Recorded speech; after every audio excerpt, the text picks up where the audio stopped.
All right.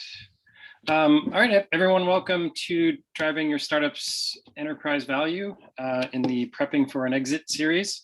I'm Austin Everts. Just do a quick intro on Techstars and then hand it over to Dave, who's managing the meeting. But I'm a Techstars alumni, mentor, and co-president of the New York Techstars chapter. We helped sponsor and co-host this event. Our goal with chapters is to really provide an engaging and inclusive experience for Techstars post-program. If you're part of Techstars, which I assume you are because we invited you, we're really about making Techstars for life. So 2 asks, and I'll drop some links into the chat, but if you're not involved in your local chapter, please get involved.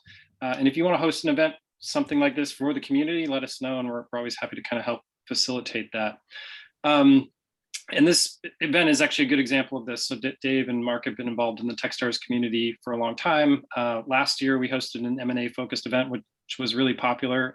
Dave, I've been meaning to check in with you on this, but I think like at least 2 or 3 attendees from that event went on to sell their companies. So that's pretty cool. And yeah, I guess just like a personal note, this understanding of how to sell your company is a really important part or piece of the life cycle for your startup. I learned it the hard way when I had to sell my company in 2016, and there was a lot I wish I had known before going into that process. So with that, Dave, I'll let you turn it over. I'll turn it over to you. I'll let you give your intro and all that. Thank you. Awesome. Well, thanks for joining, everybody.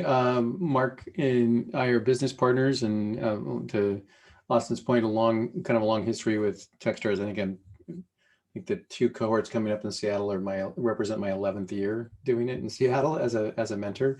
And then I was also part of the team that sold Startup Weekend to Techstars.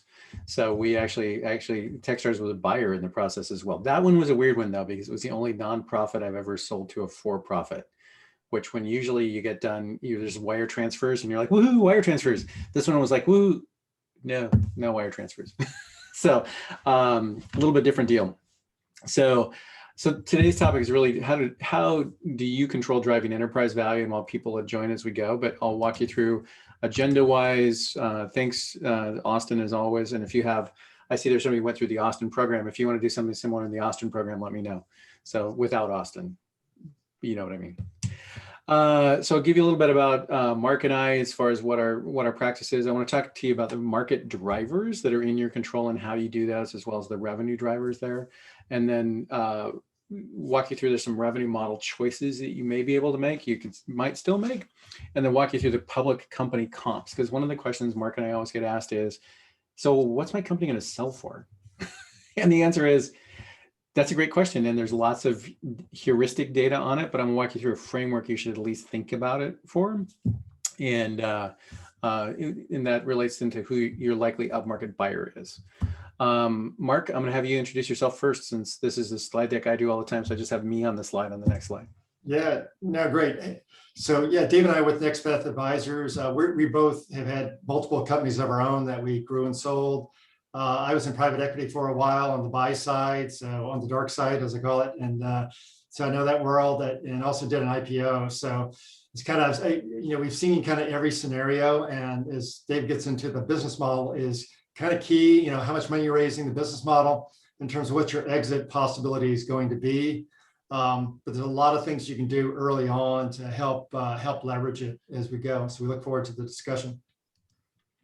Yeah, so Mark and I have known each other for about 25 years. So we were both VPs of sales together at 2 different companies that were partner companies before we both launched out on our own. So both the founder experience, exit experience, distressed company experience, both personally, and then Mark went to the dark side before he came back to the founder side. So as I mentioned, Startup Weekend, I was part of Startup Weekend. We scaled that program globally. Recently, it's not shipping today. Actually, I guess the slide's a little dated, but it shipped about 3 months ago for the book called Trajectory Startup. Been an occasional angel, and probably now with Mark Total, where I'm probably in the 16 range at this point. So a little bit of it's been busy. Like, it's super interesting and frothy out there if you're thinking about like, is now a good time to exit? Maybe one of the questions is if there's lots of cash available like there is right now. Couple resources for you from this. My blog has a bunch of these, bunch of topics around exit and such. You can download the excerpt from, you can download the excerpt from for the book as well, and I'll post that in the chat window. And then obviously if you want to buy the book, buy the book. So one thing I always tell founders is ignore the memes. So yeah, I see something on Twitter all the time. People are like, the most important thing is the product. The most important thing is this. The most important thing is that. The answer is they're all important. So when we think about selling your company, all of these things matter. So let me give you some calculus. So great teams, bad market. Okay team in a great market could be amazing. Great product, but no path to revenue. Not a good option. Okay product, but great monetization, you'll still make money. But it's really great market first, great product, great team, solid monetization, and execution. All those things matter. So when somebody says like, the idea doesn't matter, only execution matters, it does assume that it's a good idea, right? So that's the only way that one actually works. And a highlighted one from a Gary Larson cartoon is first markets, then team. So the investors view your world as outcomes based. We tend to, as founders, view it very product and unit economics, and then to outcome, where investors kind of look at it from how does this make money, right? And then the unit economics comes second, and then the product comes third. So I want to break down for you the three big buckets of the business model today, talk you through the revenue models that are your choices, and then look at how they compare for the public company comps. So your business model, if you think about it as a Venn, is three big circles. There's the product or service that you're delivering, which is how do you create value. There's how do you deliver value, which is your monetization strategy, which is your revenue model, your marketing and sales, which is your unit economics, and your pricing. Those are the ones that are ultimately in your control. So you're in the control of how much does it cost to build a product. You're in control of how much it costs to sell the product, and what you have left over is the capturing value. That's your top line revenue growth and your net profit. But ultimately you have to either lower your cost on building or lower your cost on sales to increase those numbers, right? Early days, it's all about top line growth. Later, it's about EBITDA. But initially, when we talk to companies about prepping for exit, it's really about what's your growth rate and what are the unit economics and conversion metrics. So quick breakdown there is your cost to build is your team, engineering, design, hosting, or manufacturing if you're in that side. So everything about managing those costs, or the cost of delivering if it's a service or a combination of a service and a product. So that's your cost on the creating. On delivering, it's the revenue model. I'll walk you through the data set that went with the book. There's basically 14 revenue models used in tech. They have different market drivers and valuations. You talk about your pricing. One of the things I encourage you to think about before you go into the sale process, if you're going to sell the company, is start to do some price testing now and see if there's margin, see if there's room to move your pricing up before you get into the exit process. Your customer acquisition cost and LTVs. So what's your LTV to CAC ratio and what are the trends there? And then just a quick note that promotions are not pricing, right? A lot of time I'll talk with founders and they're like, we do freemium. I'm like, that's a promotion. That's not a price. So those are different. So when you do a promotion, it's really all about marketing and the flywheel. So that's about cost of customer acquisition. That's not a pricing model. So just a trivial note. And then capturing value is your top line revenue and what's left. So a lot of times I get asked the question of what's product market fit. I'm going to take all the mystery out of it. It's math. It's not unicorns. It's not butterflies. It's just math. So there's leading indicators, things like, are my leads increasing? Is my traffic going up? Are my closing ratios improving? Is my time to close decreasing? And then there's lagging indicators, and the lagging indicators are profitability. You may have read if I couldn't use this product, it's the negative, the 1 to 4 scale, and the negative metrics on how disappointed would I be if I didn't get to use your product. And that's the by Sean Ellis wrote that originally. Net promoter score, annual contract value is increasing, or things like net negative churn. Those are all lagging indicators, but all the leading indicators of product market fit have to do with your marketing and unit economics components. So just know that those product market fit isn't a mystery, it's just math. So, all right. So how do you monetize? What are the revenue models? Just a quick note here. This isn't a calculus for you. This is a heuristic. It's one of the components that we use to calculate your enterprise value. So when you come to see us and say, hey, Dave, this is our company. Hey, Mark, this is our company. We're doing $1.5 million, $2 million in revenue on ARR. How much are we going to sell for? So one component is your revenue model and how it maps to public company comparables. So I'm going to walk you through what those models are. Quick note on the data. So this was a project I was doing when I was at Startup Weekend. Somebody asked for a copy of my financial model. Theirs was a marketplace. Mine was a subscription business. I'm like, those are different. How many are there? So I ran a set of data from Crunchbase. It ended up being a little over 2,600 companies. And because it took me so long to write the book, as Austin knows, because he's heard this story before, it became a longitudinal study of these 2,600 companies, the ones that failed, the ones that succeeded, and what the outcomes were. So there was a few ahas during that time. Like if you remember Groupon kind of crested and ebbed and flowed. And then there was a new one that happened called metered service, which was really a subscription based with pay as you go. But I'll walk you through all 14. And there's a list at the end that you may want to think about. Could I make any changes to my revenue model based on what the outcomes are? We then mapped out their time to close. So we looked at from seed round to A round, how many days did it take them to do their funding round? And from A round to B round, how many days? And you'll see some interesting outliers here. Gaming was about normal from seed to A, but super fast from A to B, which means if you had a hit, easy to raise money. Combination models were super fast on seed to A. So think Smartsheet, which has 25% of its revenues doing professional services, because I'm getting customer validation at the time I'm adding subscriptions. And then some of these are kind of the way you'd expect, like big data, you have to have the big data to go sell. So that's kind of just the mathematical version of the plot. So here's a quick run through on the revenue models. I'll go through them pretty quick. There's a summary of the 14 at the end, and I'll make some highlights on the ones that matter the most. So fee for service, you probably know this is Accenture. It's really staffing. Yeah, I've got cost of delivery, and I've got so I've got bill rates and pay rates. It works in both B2B and B2C. Typically super hard to scale, not a venture scale business, much easier to bootstrap. So, but service revenues by themselves is part, if your services only, not great for an exit. If services are part of what you do as subscription or metered service, not really a problem. Next one is productize a service. So think here, most of IBM's revenue today is consulting services plus things like Watson. So packaged revenue plus, so I'm buying a SKU, right? I'm buying an outcome as a customer, but there's people in the background delivering the services. So services businesses, productize a service is slightly better on a multiple than services businesses, but not a super scalable business. In the case of IBM went away from product and into services. It works in both B2B and B2C. Third most popular globally, though there's a big shift to move to subscription. A lot of the businesses on the S&P 500 are commerce. They make a product, they sell a product, they sell it through distribution, they sell it DTC, direct to consumer. If you think of here, Wayfair and Lululemon are a couple examples, and I'll show you their public company comps by comparison. So both B2B and B2C. So Amazon early days, before they became a marketplace, before it became AWS, was very much in a commerce business. So it could be virtual products, could be physical products, right? They're just different margins.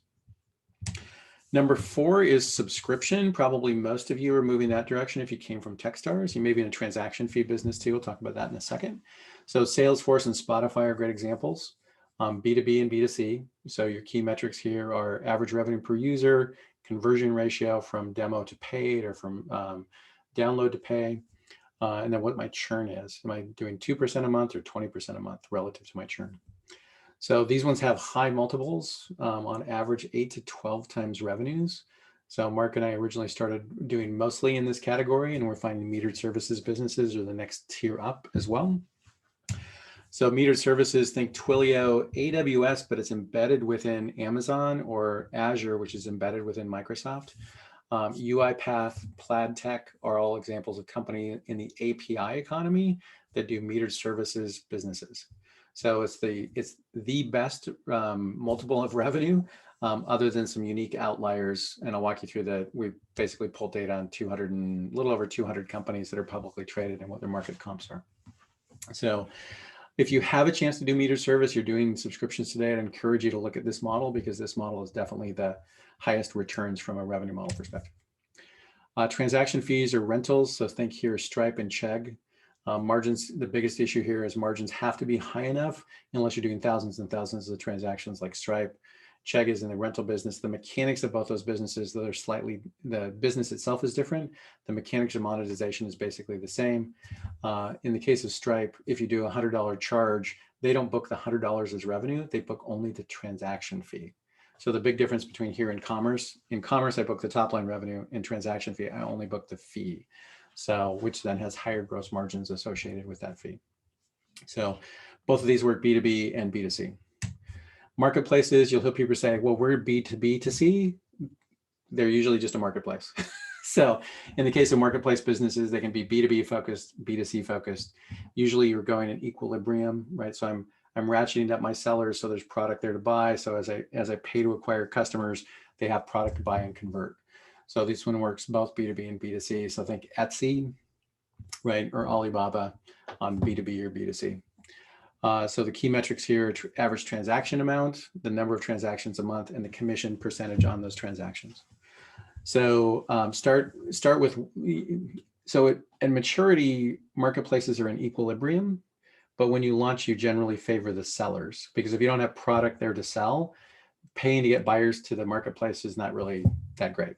So marketplaces are good from a building defensibility, by the way, but they can be really rough at the beginning. All right, number 8 is combinations. So again, I mentioned Smartsheet. 25% of their revenue is non-recurring engineering, subscription, professional services, because it shortens their sales cycle. So as customers come on, they'd have to either train their customers first and then deploy the subscription, or use their professional services and then sell the subscription. So you'll find businesses that do combination models. It could be subscription plus services, could be metered service plus services, could be a transaction fee plus marketplace. In the case of, we get a transaction fee with a marketplace, but we're also selling or doing a subscription for our posters. So trying to get that the recurring revenue up. So are good examples of combinations. The next ones I'm going to go through pretty quick because I don't know how much they apply to you. If you're in the gaming business, the margins on virtual swords are amazing, right? Because inventory management's great, right? So really being but it's a very hit-driven business. And key metrics there are the number of downloads and the percent that pay to play. It's the only one where you introduce friction to get your customer to spend money, right? The rest of us are in problem-solving mode. Right? We try to take friction out of our product versus games try to add friction to get you to buy an upgrade. Advertising and search, amazing business, but you need to be at 1 million uniques a month to actually have scale. So I'll give you an example on a CPM rate of $30, which is a pretty good CPM advertising rate. Today I get between 3,000 and 5,000 readers a month on my blog. At a $30 CPM, I get between $100 and $150 a month. So you need to have the answer to this one is, how do you get to 1 million uniques a month is not, and then there's a revenue model. So Google and Facebook, and I'll walk you through what their multiples are as well. Next is new media. When somebody says they go viral, 2 years ago, I had to explain how viral worked. Now I don't have to, sadly. But Snapchat and Clubhouse are great examples of companies that this really is the revenue model that doesn't need a revenue model. Ultimately, you're going to monetize on advertising. There's 3 levels of this. There's word of mouth, there's network effects, and there's viral coefficients or K factor. So if you're B2C, this one's, I haven't seen a B2B one with the exception of Slack got kind of close with the way they would onboard new groups. And LinkedIn for a short period of time when you could upload all of your contacts, we definitely had a spike that represented close to a viral coefficient. But Snapchat and Clubhouse are 2 great examples today. Ultimately, they monetize on advertising. So, but if you're having that sort of user growth, yeah, let me know. That one's always interesting. If you have a B2B example and you're like the first B2B viral one, I'll be like, dang, let's talk about it. So, because I haven't seen one yet. All right, so that's new media. That's number 11. Number 12 is big data. So the challenge with this one, again, it only works at scale because you need to have the data in order to sell the data. So you can't actually sell it if you don't have it. So if you're in the big data business, just know you need a transition plan to get you to scale. Number 13 is lead generation. So if you know Chime is the new Mint. If you've been around for a while, basically they've gotten really good at getting marketing leads and then selling those leads to other people. So Mint did that before they were acquired by Intuit. Chime's the latest version of it. All-Star Directories was another example for for-profit schools. This business is a great one to bootstrap, but it's super competitive. Like it's one of those that as the businesses grow, it's definitely an interesting one. That's number 13. Number 14 is licensing. My first company was called License Online. We grew from 0 to 32 million in sales. We did software licensing. And if you look back on the history there, Microsoft 15, 16 years ago was hand wringing like, oh, can we shift from licensing to subscription? And now you look at it and go like, duh, right? It's definitely the shift to subscription revenue. So, but it's still viable. It's just not as hot of a topic as it was before. So here's the list of 14. I would encourage you just to pick one, tag it for yourself. Like maybe we should explore this as a company. And then I'll walk you through the why on the next. So Mark, anything you want to add on revenue models before we move on to the public comp comparisons? Yeah, I think just the comment that when people talk about recurring revenue, it's not just necessarily subscription revenue. There's a lot of ways to create ongoing recurring revenue in your model.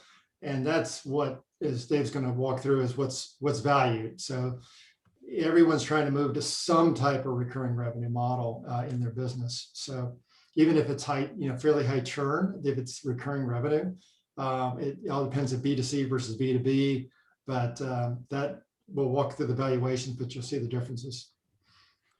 Cool. So public comps. So in most of the time when you say you're interested in selling, we're going to look at the public comparables that are upmarket buyers for your partners. So when we talked about this presentation last year sometime, I think with this group or a similar group from Techstars New York, we talked about business development as a process. And happy to tell you more about that at a different time. But the idea here is your likely buyer is your upmarket partner. So what we did was we looked at their market cap and divided it by their trailing 12 months of revenue. So if you think about it, since most of you don't have EBITDA, and looking at earnings, looking at all of those multiples on profitability, don't really matter as much for a strategic buyer as acquiring revenue. So in the case we're looking at it here is what was their enterprise value? So we took their market cap, divided it by the trailing 12 months in revenue to get to a multiple that we can normalize that group around. So, and then a couple notes just about, we definitely have some spikes around COVID back tailwind companies. So folks like Zoom, et cetera. So originally when I wrote the book, I tried to use examples that were both B2B and B2C examples in the case. And then we started digging into the bigger data set. So let me share that screen with you now. Yeah.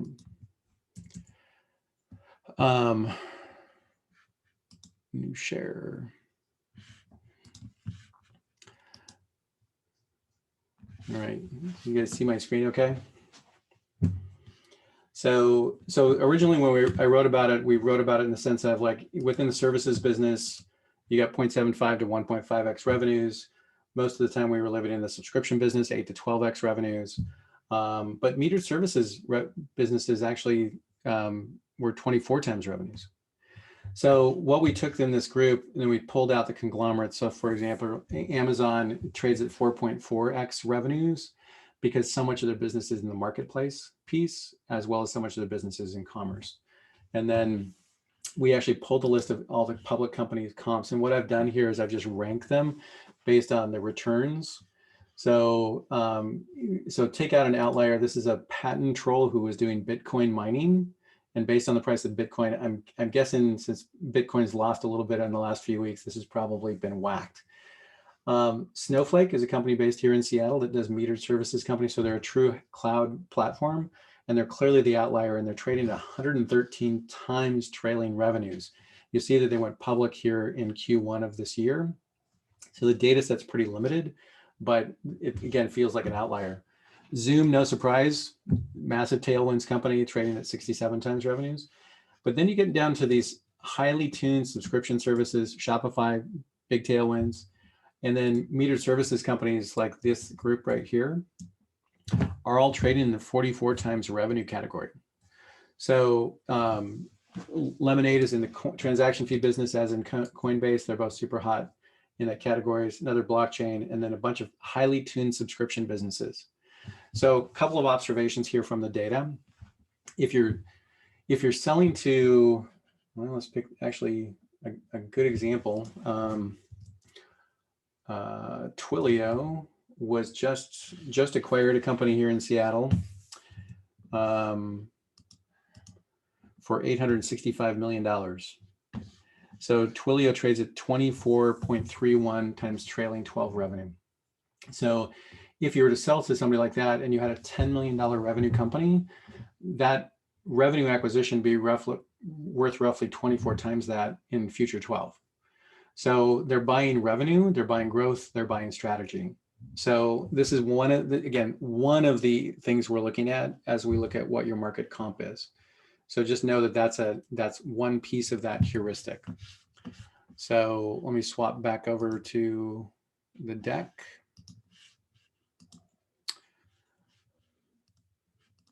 So what are the other factors? So we often call it the rule of 40.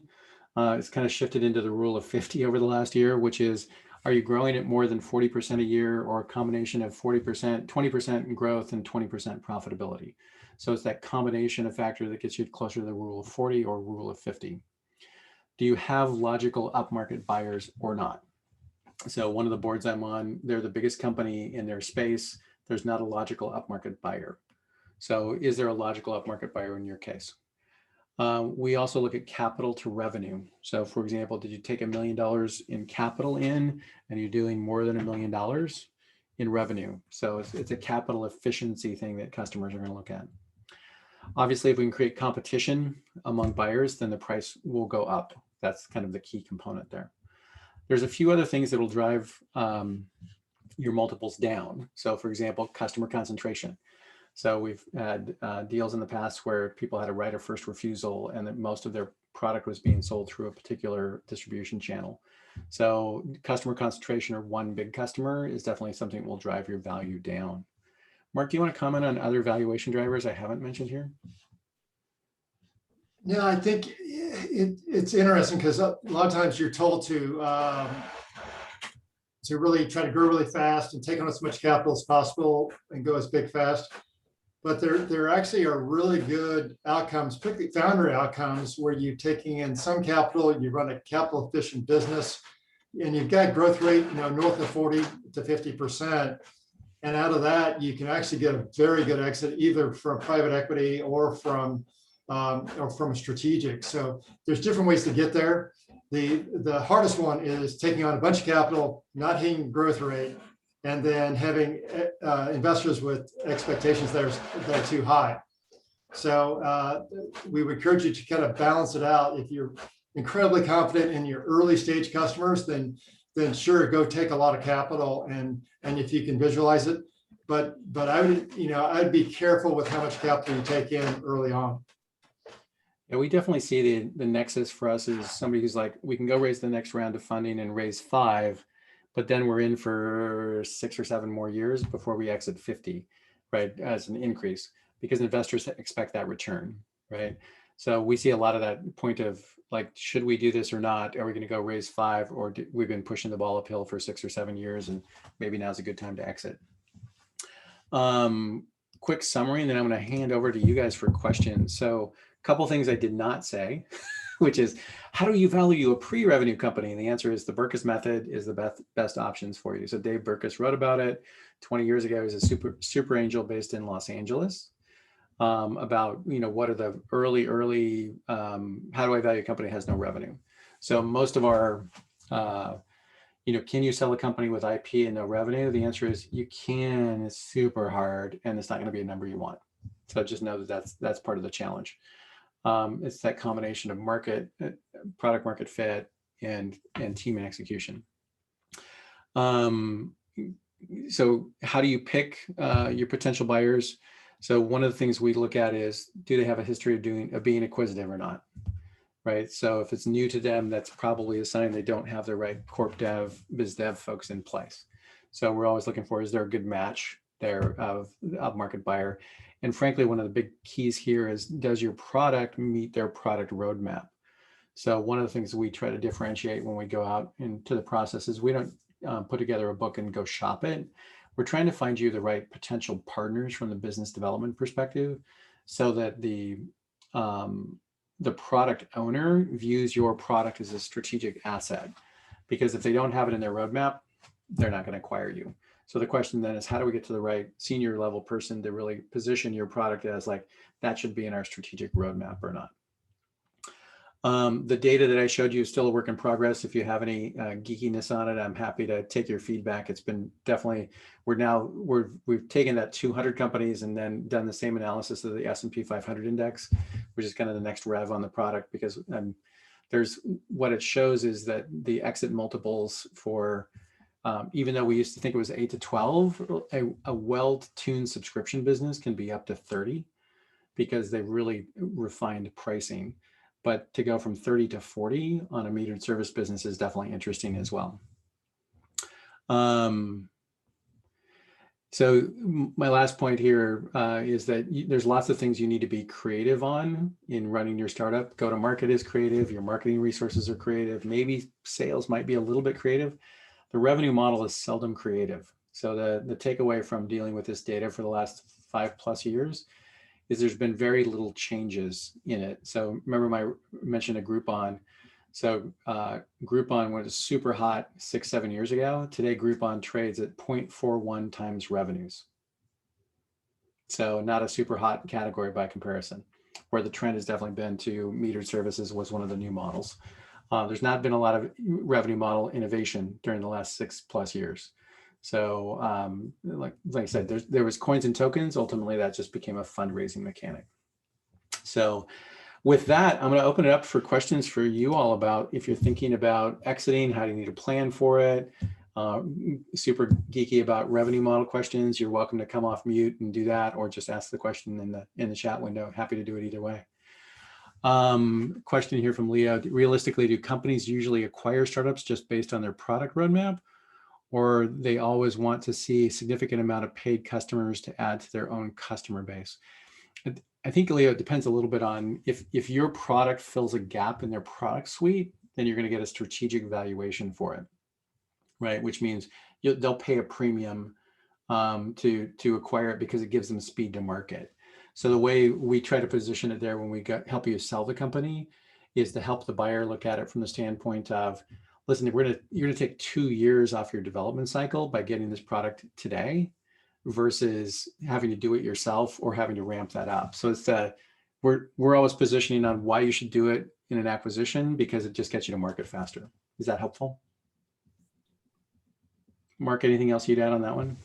Yeah, I mean, so it's very different for B2B than B2C. So B2B, we like to see at least, if it's really early stage, you want to have at least 20 significant customers live to show validation. And that's going to really help dramatically, because that's going to also get the interest of strategics about the fact that it's proven, they can see how it's going to fit. Hopefully you'll have some joint customers, which are really the best. You have a joint customer with your buyer.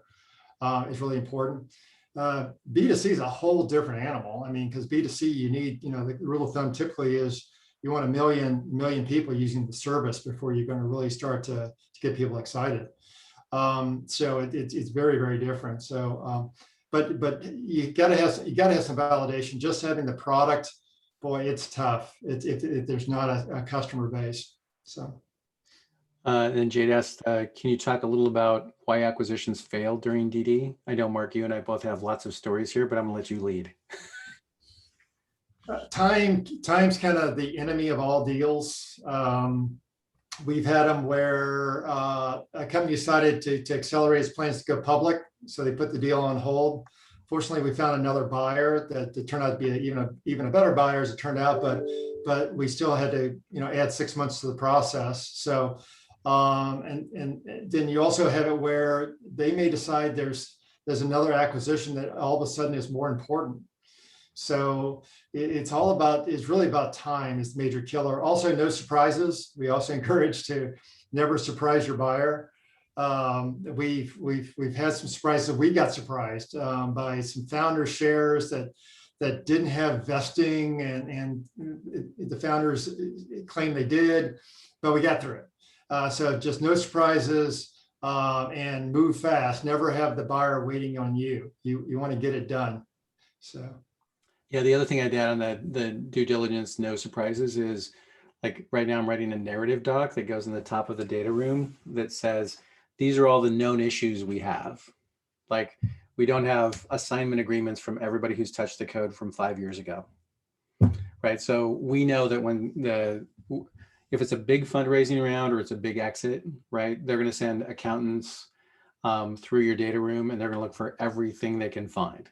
So if there's any hairballs, we would rather help you work through those hairballs in advance, rather than have the accounting firm of whoever find out that, hey, you're missing PIAs from your first 5 developers, and one of them left in a hostile state, right? So those are surprises that have negative value drivers. So if we can position them in advance, that's important. The other is, I think, from a founder perspective, and I have a huge compassion for us as founders. Sometimes we can't differentiate the difference between today and actual and aspirational.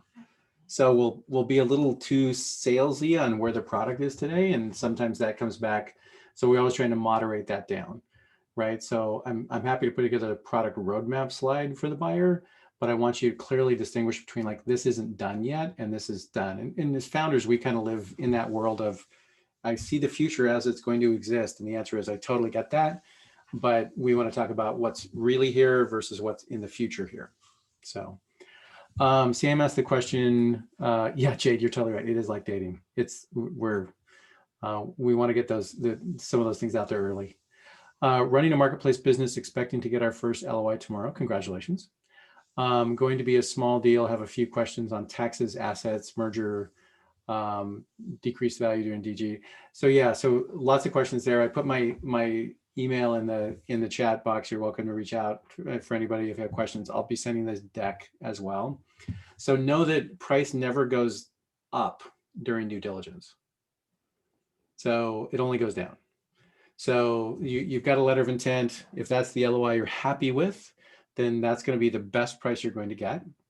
So typically, depending on the culture of the buyer, they are either going to look for opportunities to nickel and dime you down, or to reprice the deal. So there's great buyers and there's not so great buyers where you may not want to work there after the deal is done, just depending on how they treat you through the process. So know that that's part of it. But usually I've never seen a price go up after due diligence. I've only seen it go down. So Mark, you may have seen the price go up, but I've never seen the price go up. All right, so that settles it. So yeah, for both of us, we've seen deals walk away. We try not to do, the confrontational, like we're always walking away from something piece. We're trying to do it from the standpoint of we're gaining agreements. And by the way, when you think about hiring folks like Mark and I to help you through the process, there's a couple of ways you can go about it, right? So we typically run the whole process, negotiate it, come back to you as the proverbial sales manager, and use the board as a way to get prices up. Creating competition then is really about, we're trying to get to, as many buyers in the universe as possible, find out who's interested, get the first one to lean in, and then rally them, like trying to land multiple planes at the same time. So that's really the effort, is how do you do it yourself? And both of this, the process comes from the fact that both of us did this when we didn't have any support or help. And we were both like, this doesn't have to be this hard. So there are a few times we'll come alongside in the kind of a DIY if there's only one logical buyer, right? So if you need help and you're pretty far down the process, there's definitely ways to do that too. That's not our normal, but it's definitely, Mark and I'm probably more the patron saint of lost founders than Mark is, but we're definitely here to assist. So yeah, Sam. Yeah, so maybe just to follow up on kind of what you just said there. are you able to give any kind of percentage of like, hey, look, 50% of the time the price is going to go down? I'm just trying to set expectations for if we take this LOI versus some other one, should we just in our heads knock $1 million off it? Should we just talking through that, or just, kind of thinking, hey, look, if we sign it, I know everything. I know you're going to say, look, it always matters on the deal or whatever, but just kind of heuristics wise or whatever, saying, hey, look, generally 70% of these LOIs are going to fail. So you should set your expectations at 30% this happens, or it's the other way, whatever. You gotta, so it kind of range for everybody's benefit. It goes indication of interest, letter of intent, right? And then you get into definitive docs. So that's kind of the process. Indication of interest is the least committed, right? So in due diligence, if there's any ahas, then the chance of it blowing up are, I'd say 50-50 or better, right? If you get into an LOI, usually it means they've spent enough money on legal, they've done some due diligence already, or they're starting to go through your data room. They're going to look at your code base, they're going to look at designs, whatever your specific thing is. I'd say they're, unless we've seen people shopping 2 people at the same time sort of stuff. So the odds are generally pretty good unless they're doing some sort of straw man shopping and there's somebody else out there. So I think the opportunity is generally pretty good. But I like to see them commit to time, effort, energy to the hire accountants to go through your data room or not. Those are always good indicators, like this deal's serious versus somebody's just trying to paper a deal and tie you up, right? Which happens too, right? So if I can tie you up and not let you get through financing and do something quite sideline the deal for a while, that's in my advantage, and sometimes this is strategic. Got it. And just one more question. Happy to grab a time too, if it's happy to. Maybe one more question just on the due diligence that you kind of described was, how do you know what to say no to in terms of kind of requests on the due diligence side, or is the answer always yes? Yeah, I think it's a question of how far along the deal is. So there's a couple things that I always look at and say, I want to make sure we're pretty far committed before there's a couple things that we do. One is anything secret sauce, keep it secret until as far along as you can. Right. So typically, especially with big buyers, I'm talking about stuff that's on the website, and I'm only telling them stuff that they could find publicly anyway. Customer calls is one of the things I would suggest that we have a mechanic we use all the time, which is somebody will say, hey, we want to do customer calls. We have 3 potential buyers. All 3 of them want to do customer calls. The answer is, it's just weird, right? Because now my best customer has talked to 3 potential buyers. So the mechanic we'll use is we'll do, have them send over questions in advance, schedule those calls. We'll sit in on the calls, we'll record them, and then we'll have them transcribed, and we'll redact the buyer's information. So, and then the thing that I'm doing with that on kind of your guys' benefit is to say, hey, listen, if that's the last thing required before the definitive agreements, happy to do it. In the meantime, here's the transcripts of a set of questions we've already interviewed those customers. You just don't want to you don't want to overdo your customers, because most of you don't have tons of customers because you're still pretty early. So running, so we've experienced that. We walked from an acquisition last year from buyer, tried to negotiate price 1 week before it. Yeah. The other thing is be careful not to get too close to out of cash, which is always for us as founders is weird, because in the early days, you're perpetually out of cash. In the later days, we've seen deals where they're 30 days away from closing. The company's going to miss payroll if it doesn't close, and the buyer kicks the deal to delay the close, right? Which is super awkward. So you just want to make sure you have contingency plans there. That it also it gives you an indication of like maybe not a great buyer. So, but we've seen those deals happen too. Jade, you've been through a bunch of those. It sounds like you experienced them firsthand. Other questions for us?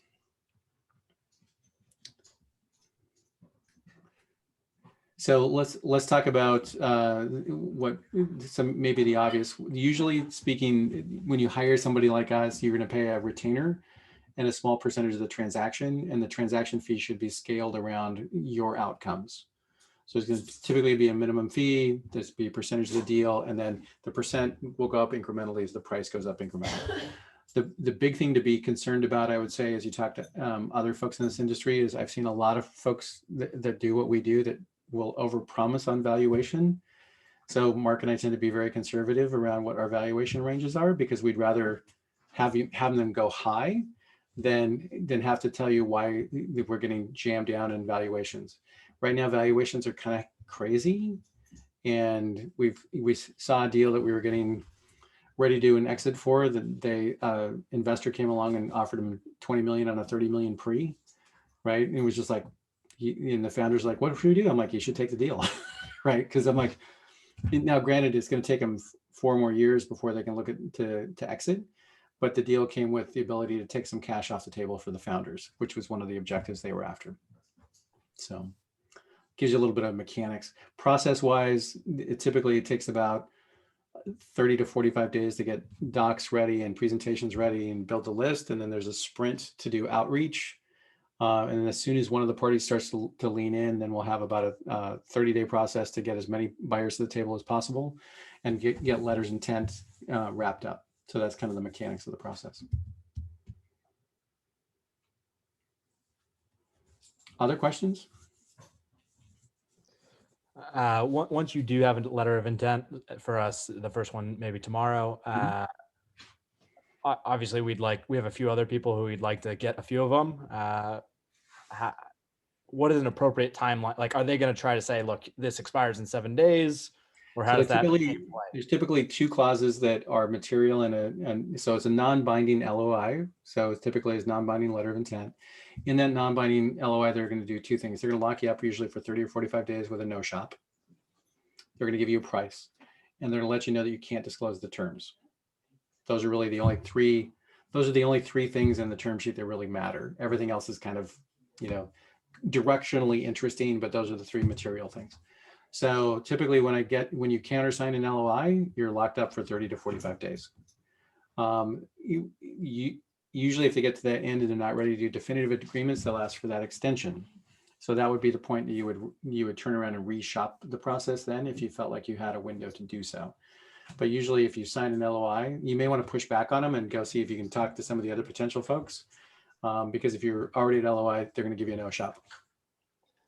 Got it. I guess my question is, once they deliver the LOI, how long do you think you have between that and when you need So usually a week. It could be, if it's 3 days, that's fast. If it's 24 hours, that's weird. Right. But so hopefully you have somebody lined up to make some quick asks. You can always I got to get the board together, and they're all, particularly summertime, they're all traveling. I got to get them together. I need some time. Buy yourself some time. Yeah, one of the things we always encourage founders is don't go into too much deal. It's just me and my co-founder who are on the board. Like we like to keep a little bit of a mystery to that for a while because that can be helpful. Matt asks, what would you say are some of the indicators to consider that an acquisition is not feasible anymore, and it may be time to ramp and close down the company due to being out of cash? Definitely not ideal, but happens. Oh yeah, for sure. The question is, do you have an asset that you can sell? So pull back and give you a couple of observations. One is make sure you have enough money to wind it down. What I would say which means able to pay for my employees, some sort of 2 weeks or 4 weeks or whatever, and to pay the cost of winding down the company and shutting down the Delaware C Corp. Some states you can just not re-register the corporation, and it'll just disappear. In Delaware, you actually have to file the fees to do that. You should probably plan on the fact that it's probably $10,000 to $15,000 in legal fees to help you end it well, where like all the board members have resigned, all the paperwork's there. 'Cause otherwise, you end up with weird potential litigation risks that you don't want to have. So the meta factor there, Matt, is if you're not getting the traction you would hope for, and you don't see access to capital, or you feel like you've been pushing that ball up the hill and we don't have product market fit, then the answer is you can either, if you still have runway, you can make a wholesale pivot to a different market or different product. So Odeo is a great example of that. They became Twitter, not so bad. Slack was originally a massive multiplayer game that built a great platform to communicate.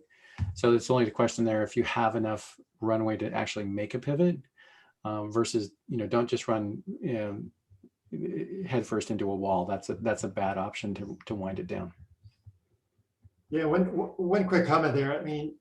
To get something done quickly, it almost has to be, particularly if you don't have a lot of revenue, it's got to be somebody you're partnered with already that knows you that, you know, there's got to be something there. Otherwise, they get so many inbound corp dev teams. It's crazy. And we tend to hope no corp dev guys are on the phone, but we tend to stay away from the corp dev guys. We focus on the business guys, the product guys. But they got to know you. So one thing, just, you know, early in the cycle with your company is think about your business development strategy, your partner strategy. I mean, it's a way to get more revenue. It's a way to get exits, get some leverage. And so that's something to always keep in the back of your mind. And that's probably the number one thing we see that does not get enough attention by startups is partner development.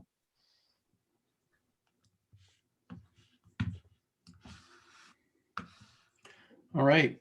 Well, I will make sure I get this deck out to you guys, and it's Mark at NextPath Advisors, Dave at NextPath Advisors. It's all it all goes to us. So let us know if you have any questions.